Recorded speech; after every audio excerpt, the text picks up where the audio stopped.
All right, guys, well, we're back, man. Welcome to One Shot Table Talk. We'll talk about hunting in a little bit. Let's go ahead and hop into the UFC. We'll make it nice, quick and easy for these updates. I'm waiting for a co-host. You see, I have another mic as well. So we're just trying to get some people on and seeing what kind of conversations we can spark up.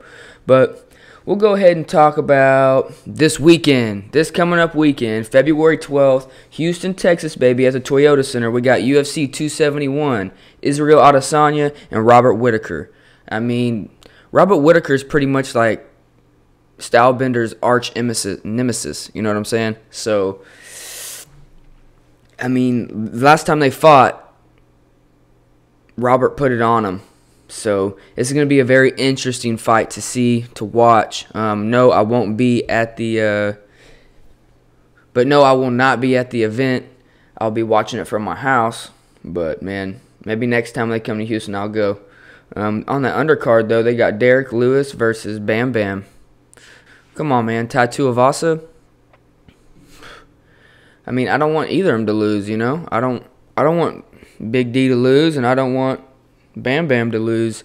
I mean, they both have heavy hands, but if I had to pick, I think Tuivasa is like on a 3-win streak or something like that.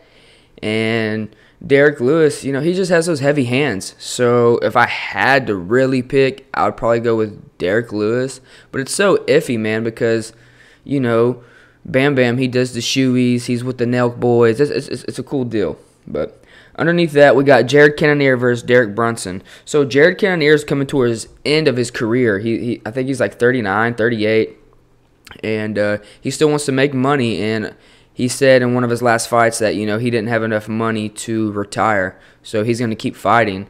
So he kind of has to win this fight so he can stay in the UFC. If he doesn't, then it's going to be bad for Jared Cannonier. And Derek Brunson, he's a bad man right now. He's doing pretty good. He just beat up a while ago Loudmouth, which was interesting. And, you know, he dyed his hair yellow or blonde, and he's just a man right now in that division as well. But yeah, so that's for this weekend. I'm excited for it. I'll be watching it at home or at work. Have my laptop with me, if anything. So let's go ahead and talk about Conor McGregor. Conor, yeah, he is training once again. His leg seems to be better. You know, he just opened up a bar or like a pub. It's called the Black Forge, which is pretty cool. It's in Ireland, and the beers, they look mighty tasty, man. I would probably try one if I went to Ireland, but that's not happening anytime soon. So yeah, Conor McGregor's training again. He's getting UFC ready. He wants to fight this year, and who will he fight? I don't know. Y'all tell me. I mean, who do y'all want him to fight? I don't. At this point, it has to make money. Obviously, it's going to make money. If it makes money, it makes sense, right? Correct? So, he could fight anybody.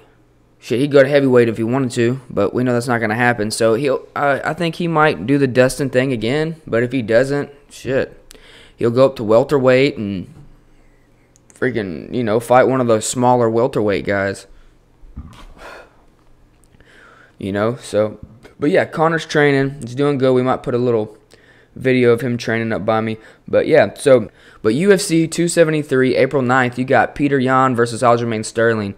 Now, this has been happening for what? We've been waiting for this fight for like over a year, it seems like, right? Because, you know, Peter Yan, he did an illegal knee to Aljamain, and, you know, the ref stopped the fight. And so it was a title belt. It was a title fight. So Peter Yan had the belt. He gave a illegal knee, and now, oh boy, Aljamain Sterling won the championship belt from a good call, but a bad call because it's championship shit. I don't know, man. It's just Aljamain Sterling seems like a clown, but you know, if I met him, I'd probably be like, "What's up, man?" You know, and have a good conversation, because you know, he was saying that he wasn't going to pose for the belt. He wasn't going to say that he was a champion. But he went on to Twitter and Instagram like after the fight, and he started posting with the belt. And, you know, he has his explanations, but whatever. But, yeah, man, so I'm ready for that fight. That's going to be awesome. Let's go ahead and talk about Francis Ngannou and Cyril Gane, that serial gain. You know what I'm saying? Dude, Francis wasn't 100% in that fight. That's the thing. So Cyril Gane could have won, right? That guy moves like a middleweight, like I said in the last pod. This guy is he's something special, and he has some learning to do. But Francis was not 100% in that fight. He had to pretty much hop on one leg, if you couldn't tell. He walked into the octagon with 2 knee braces on each side. So there's something going on with his knee. He's going to end up having... I don't think he's going to have a knee replacement yet. He's going to wait till he retires. But he is going to be out of the UFC for, I think, 9 months, because he's going to have surgery. And that was his last fight with the UFC. So now he's like a... Francis Ngannou has an open contract, so he can pretty much do what he wants, but he's not going to vacate his belt right now. And, next week, a couple days, a month, a few months, he might vacate it and not be with the UFC, but he wants to get paid more. So, let's see where he goes with that. I want to see him get paid more. I want to see a super fight. I want to see him against John Jones, but we'll talk about John Jones in a little bit. But Francis Ngannou versus Cyril Gane, I thought it was a great fight. I thought Francis, his IQ in fighting has gone way up. He outsmarted Cyril Gane is what it was, and people thought it was a boring fight, but when you're really watching it and into MMA, it's just a little different. It just shows how smart he is. Before he lost a decision against Derek Lewis. Derek Lewis is slow. You guys can't forget that. So Francis Ngannou didn't come in 100%, laid on Cyril Gane pretty much, the 4th and 5th round, and ended up winning, man. And it was a decision, but Cyril Gane couldn't do anything, couldn't get him off of him, and he just showed the more dominant, Francis showed a more dominant performance than Cyril Gane. And, especially with these heavyweights, you don't really know. I thought it was a great fight, man. So hope y'all tuned in for that. Let's see what else we got. OMalley. OMalley is ranked number 12, and now he wants to fight Peter Yan. He can just say that on his pod, and, the internet takes off with it. He's probably he has 2 more fights on his contract, and then he's probably going to update it, and then he'll end up fighting some big name. But he has to win these next 2 fights, plain and simple. If he loses this one and then wins another one, he might still be in that category to fight for a championship or something like that. But still, not really. He needs to fight. He needs to get top 5. He needs to fight somebody from the top 5. We'll see what happens. But I think him and Dana made like a little side deal or something like that to where he is making a little bit more money, because on one of the recent interviews with Dana White, he was saying that, yeah, we got to pay him. We got to pay Sean O'Malley. And cool. Good for Sean, man.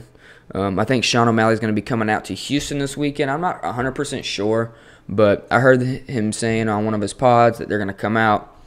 I tweeted his videographer. I was like, hey, man, let's get you on a hunt. Let's get you and Timbo and Sean O'Malley and boy JX. Let's get you guys some deer meat. Let's get you guys on a real hunt. Let's get you doing something. And he liked it. He didn't respond, so we'll see what happens from there. I'd love to take them guys out and, we go hunting and stuff one day. So what I need y'all guys to do is start liking and sharing and subscribing so we can get some more traction. You know what I mean? So let's see what else we got. We got Henry Cejudo. Henry Cejudo's training twice a day. He's back at it. He's back in the USADA pool. So the USADA pool is a drug testing company where, they have a contract with the UFC. So if you're in the USADA pool and you just get randomly drug tested, they can come to your house, knock on your door, pretty much beat it down if they wanted to, I guess, and get your piss from you. And so he's back in the pool, so that means he was retired. Now, if he's in the pool, that means he's probably, most likely, going to be fighting soon. And he wants Volkanovski. Volkanovski already has a fight lined up. It was supposed to be Max Holloway, but something happened with Max. And, shit. Henry Cejudo needs to fight, one of the top 3 guys, come back, fight him, and get that big hitter and try to get up with Volk. I don't think Dana's just going to let him fight Volkanovski right off the bat when he's been retired. Cejudo's been retired for like 2.5 years, it seems like. Let's go ahead and hop into Jake Paul, man. Jake Paul put out a music video. I think it's called like Fuck Dana White or something like that. And it has traction. Like, it was up for just a couple of hours and already had a few million views. So, you know, Jake has it. And, you know, Dana probably doesn't feel so great about that. He's going to keep underlining Jake, like, but Jake's actually rising because, you know, he's winning his fights, his boxing fights. He just beat Tyron Woodley and then, or knocked him out. And then Jake is talking about fighter pay. So if he's going to keep talking about fighter pay, people are getting behind him on this. I think Jake also bought a company, a big company that is associated with the UFC, like their stocks intertwine or something, and Jake bought a piece of that. So he's a share owner, probably a small share owner, but he's investing into like UFC stock, which is he's being smart. Jake, you know, he looks kind of like, you know, all crazy and wild, but he has a good team behind him, and if his team is telling him to buy part of the UFC stock, then you never know where this could go for Jake. You know, Jake could be the new Dana White. I mean, you never know. To go back on with the Jake Paul and the fighter pay and the health care, look, man, I'm not a professional UFC fighter or anything, but my thing is with fighter pay, it's fairly a new sport. The UFC is such a new sport. It's not like the NFL. It's not the NBA. You know, it's not soccer. Those sports have been around forever. UFC is a new sport, and it's been around for a little over 20 years. So to keep these crazy fights going on, these amazing fights to, you know, keep going, Dana's putting a great, he's put up a great fight organization. And I think that if you want to see these people fight and have that in them, is, you know, Dana's probably thinking we need to pay him less, because if we pay them all the money, if we pay them $2 million each fight, you know, they're not going to have that fighter in them. I mean, you can say, like, look at Conor McGregor or Ronda Rousey, you know, those people like that got paid good and ended up, you know, leaving that fire, like Conor would say, the fire under my belly. The fire under my belly. I don't know. But yeah, so it's like, man, do we pay these fighters top notch, or should we just lowball them until they do get enough traction to become a superstar, and then we will pay them? I mean, you don't want to throw millions of dollars at a great fighter like Khamzat Chimaev. Khamzat Chimaev, if you just threw like $100 million at, do you think he would still have that? I mean, it's hard to tell. You don't know until it happens, but they've already kind of tested it out, and look what happened to Conor. I mean, Conor's great, but that whiskey and that money and that Floyd Mayweather, I mean, it's scary, dude. So I'm not a professional or nothing, but what I'm saying is I don't think we should be paying them top notch, because at the end of the day, there's a fight to be made. And if that fight's made and people aren't showing up, it's just not a good thing, man. You need to show up on game day. And here's a funny thing that I thought was pretty cool. So after the Israel Adesanya fight with Robert Whittaker this weekend, if Izzy wins, he wants Israel Adesanya versus Usman. So it will be both belts, or one of the belts will be on the line. It depends on what they want to fight at, but I think Usman will go up and fight Israel Adesanya. Supposedly they're boys, they're African brothers, but they're not real brothers, right? So I'm sure if it makes money, it makes sense, and it might happen. And, you know, they'll just, you know, kiss each other, give hugs after the fight's over. So what do you do? But yeah, I just thought that was super cool that Dana White even said that, because it was like a no-go. And I think they might have the same managers. I'm not for sure. But yeah, it's just crazy. Like, Dana White's just like ruthless. Like, yep, you two, I know y'all think y'all are brothers and everything, but I want y'all to fight next. And nothing's been said about it, but that. So we'll see what happens. So there's big talks about Francis Ngannou being out, right? he's out of the works. He's going to be out for 9 months getting a knee replacement. Not a knee replacement, but knee surgery. And so John Jones is supposed to be stepping back in. So they want to do a John Jones, Stipe Miocic, however you say it, Stipe, right? So they want to do John Jones and Stipe. Or they want to do John Jones, Cyril Gane. Or they want to do Stipe versus Cyril Gane.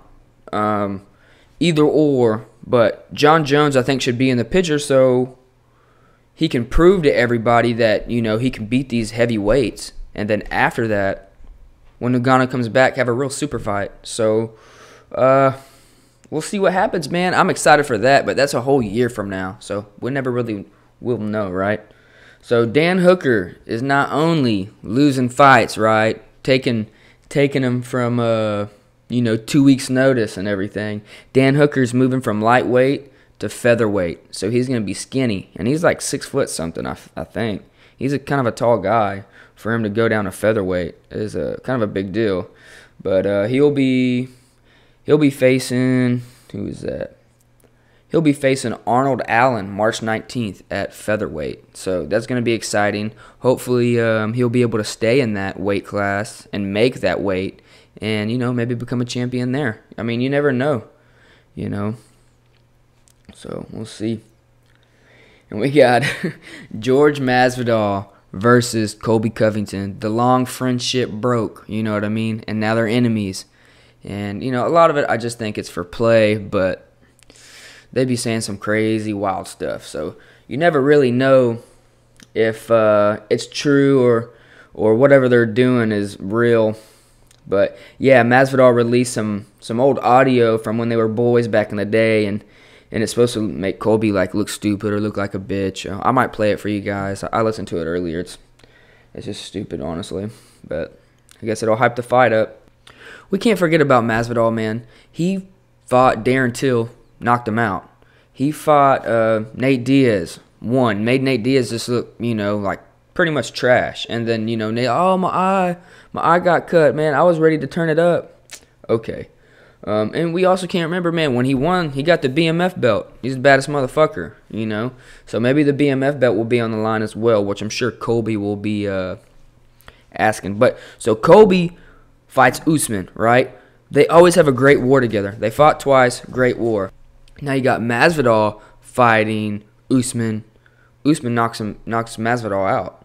So it's like, I want to see where this goes, but if I had to put my money on it, I think Colby might knock out Masvidal, which is crazy to say, but I think it might happen. Colby's a bad man. But yeah, I mean, that pretty much wraps it up for today about the UFC. The UFC's been great. I've been slacking on the pod. I'm trying to get stuff out between work and hunting and, dealing with family life, man. It's kind of tough to get these out every week. I really want to get 2 podcasts out a week here, and obviously bring somebody else on, and we chop it up. But we get in here, and man, I thank you guys for watching One Shot Table Talk. Y'all can like, subscribe, share it to your friends, your families, your hunter friends, your UFC.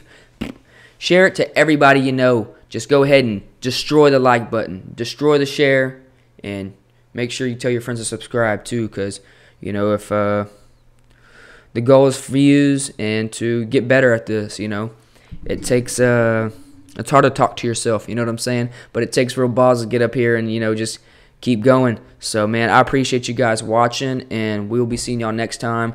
We got some hunts. I did go squirrel hunting a few days ago. I have a video on that. I think we have some more hunts lined up.